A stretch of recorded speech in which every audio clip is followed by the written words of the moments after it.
اس new world order کو اگر کوئی ریزسٹ کر سکتا ہے تو صرف یہ خطہ، ایران، افغانستان اور پاکستان. اور اگر یہ ہو گیا تو روسی ترکستان کا علاقہ بھی، اس میں بھی کچھ فنڈامنٹلز تحریکیں اور فکر جو ہے پہنچ چکا ہے، لیکن ان کی چونکہ برین واشنگ بہت زیادہ ہو چکی ہے، لہذا انہیں وقت لگے گا، ابھی آسان کام نہیں ہے ان کا.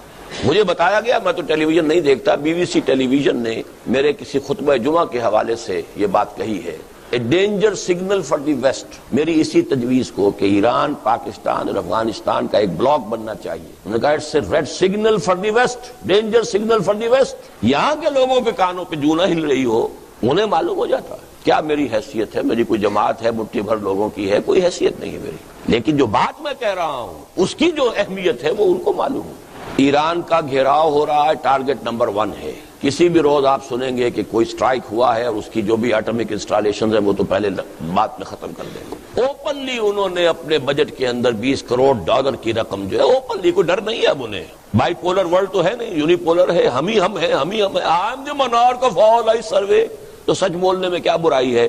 اب ہنری کیسنجر صاحب نے بھی سچ بول دیا کہ سن 71 میں ہماری اپنی پالیسی یہی تھی کہ پاکستان سپلٹ ہو جائے. پہلے نہیں کہہ سکتے تھے، جب تک روس موجود تھا، USSR انٹیکٹ تھا، اس وقت تو اندیشہ تھا کہ پاکستانی ناراض ہو کر ادھر نہ رخ کر لیں گے. اب کیا ہے، سیاں بھائی کوتوال اب ڈر کا آئے گا. اسی طرح کھلم کھلا $20 کروڑ ایران کی حکومت کا تختہ الٹنے کے لیے. اور وہ باتیں جو کبھی اسلم بیگ نے کہی تھی، وہ اصل میں اسلم بیگ صاحب کی نہیں تھی، وہ بھی کسی ایک ادارے نے، میں اب اس میں وقت نہیں لگا سکتا، انہیں مہیا کی تھی معلومات، جس کی بنا پر انہوں نے کہا تھا، صحیح کہا تھا کہ اس وقت کا ٹارگٹ امیڈیٹ تو عراق ہے، جو کچھ ہو رہا ہے. Second target is Iran and third is Pakistan. لیکن پاکستان میں اگر سیدھی انگلیوں نکل آئے جو وہ چاہتے ہیں تو ٹیڑھی انگلیاں کرنے کی ضرورت کیا ہے؟ وہ سیدھی انگلیوں نکل جائے. ٹیڑھی انگلی تو تب استعمال ہوتی ہے جب سیدھی انگلیوں کوئی شے نکلتا نہ ہو.